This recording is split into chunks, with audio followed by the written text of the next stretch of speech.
This ERG group that Jacob Rees-Mogg heads up, their WhatsApp exchange, which for me distilled the whole of Brexit, when Nadine Dorries went on it to ask if someone could explain to her what the customs union was, because she was having lots of debates with people about why we had to leave it, and she'd realised she didn't really have any clue what it was. So someone explained to her what the customs union was, and she said, well, it's very hard to understand. I was definitely right to be opposed to it in the first place. So Brexit, in many ways, if you see it through the eyes of an MP, don't laugh, Boris Johnson's Foreign Secretary. But if you see it through the eyes of an MP like Nadine Dorries, the reason why we're leaving the European Union is because she's too dumb to understand how it works. Just let that hang. Like the smell of fish, because that's where we are today. God, I derive no pleasure from this. This is the Cassandra de nos jours. There will come a day, I said to you about 18 months ago, when all they've got left is fish. Well, that day has turned out to be March the 20th.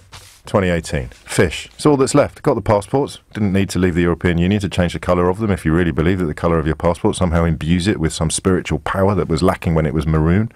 You've already got it. You're still angry and you're still ignorant. And now it's fish. Fish! Fish. It's all about the fish. I don't really understand it, and I'm enthralled to a man who was actually on the committee, the Fisheries Committee at the European Parliament, and didn't bother going to any meetings. It's about 1 out of 23, was it, or something like that? But yeah, listen to them. They know what they're talking about. They understand the fish.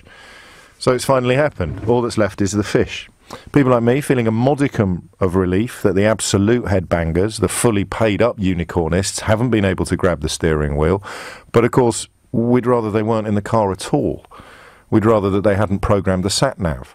They'd rather that they hadn't taken 52% of a vote and used it to pretend that everybody knew all along they were voting for economic oblivion and a sort of xenophobic exceptionalist Shangri-La. So when you hear people say they're cautiously optimistic, what they mean is, thank God we haven't chopped off both our legs. But we're still going to have to hop around for the next several generations.